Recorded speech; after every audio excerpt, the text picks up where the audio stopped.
কি ভিডিওটা দেখে এক্সাইটেড হয়ে গেছিলি? তো দেখো, মুফতকে জ্ঞান তো আমি এখানে দিতে আসিনি না, আমার কেউ জ্ঞানটা শুনবে।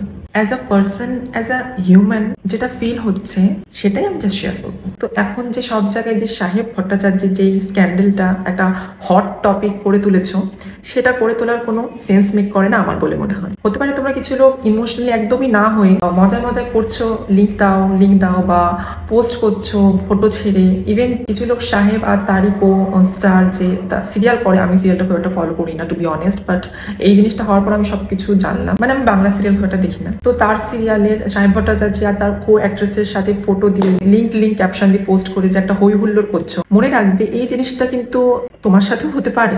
এই যে ভুলটা না আমাদের মধ্যে অনেক মানুষই করে। এটা কিছু আলাদা কিছু না যে ওই একমাত্র করেছে। তখন জানো এই ভুলটা যেই পজিশনে উনি এখন আছে সেই পজিশনে কিন্তু আপনাকে কোনোদিনও না আসতে হয়। তো এই চিন্তাধারাটা করে বাকিটা করুন। এই জিনিসটা নিয়ে তোমরা এত মজা করতে করতে এতটাও ফ্লোতে ভেসে যেও না যে মানুষ হিসেবে মানুষত্বটাকে তোমরা না জানো একদম মেরে ফেলো। কারণ প্লিজ এই জিনিসটা একেবারেই মজার না, এটা খুবই সেন্সিটিভ একটা টপিক তার কাছে যার সাথে এটা হচ্ছে। তো তার জায়গায় একটু নিজেকে দাঁড় করিয়ে একটুখানির জন্য হলো ভাবুন। এটা তো আপনারা ডিনাই করতে পারবেন না। এই পজিশনে দাঁড়িয়ে যার সাথে এটা হয়েছে, মানে সাহেব ভট্টাচার্যের সাথে যেটা হচ্ছে, সে এখন কি ফিল করছে? নিশ্চয়ই খুব বেটার ফিল করছে না, খুবই একটা বাজে সিচুয়েশনে সে রয়েছে।